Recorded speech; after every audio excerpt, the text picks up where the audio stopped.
Samantha always felt like the odd one out. She and her sister Helen were born just 13 months apart, raised in the same warm, laughter-filled home. Their parents adored them, there was never any question about that. Birthdays were celebrated with handmade cakes, bedtime stories were never skipped, and every scraped knee was met with a kiss and a bandage. But still, Samantha felt it. Helen had dark, wavy hair and striking green eyes just like their mother. Samantha, on the other hand, was blonde with pale blue eyes and skin that burned in the sun. She looked like no one else in the family. People would comment on it, innocently enough. "Are you sure you two are sisters?" They'd laugh. "You're so different." Helen would roll her eyes and say, "She's my sister, obviously." But Samantha never laughed. She'd just smile politely and change the subject. As they grew older, the differences deepened. Helen was confident, magnetic, the kind of person who made friends effortlessly. Samantha was quieter, more introspective. She loved books, long walks, and silence. Helen loved parties, loud music, and being the center of attention. Their parents never compared them, they celebrated each girl for who she was. But Samantha couldn't shake the feeling that she didn't quite belong. One rainy afternoon, while helping their father clean out the attic, Helen stumbled across a box labeled "Important Documents." Inside were old passports, school records, and 2 birth certificates. Helen pulled them out, laughing. Let's see who's older by the minute. But as she read them, her smile faded.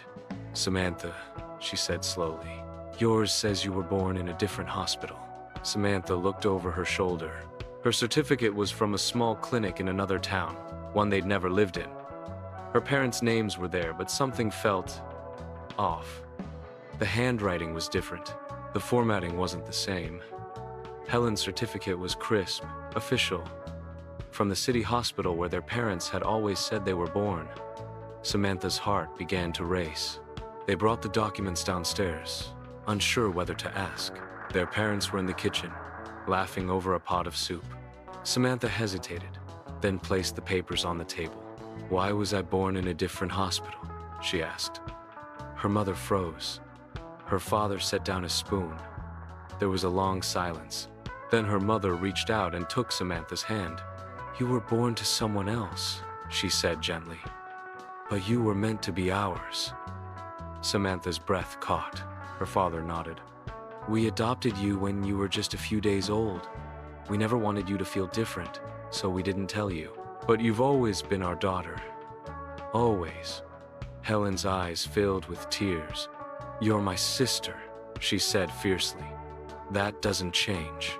Samantha sat down, her mind spinning. 1,000 moments flashed through her head every time she'd felt out of place. Every time someone had commented on her looks. Every time she'd wondered why she didn't quite fit. And yet, she had fit. In every hug, every bedtime story, every whispered secret between sisters. She had been loved. Fiercely. Unconditionally. That night, she lay awake, staring at the ceiling. Her world had shifted, but something inside her had settled. She finally understood why she'd felt different. But she also understood something deeper. Being different didn't mean being less. It didn't mean being unloved. It meant being chosen. And that, she realized, was its own kind of magic.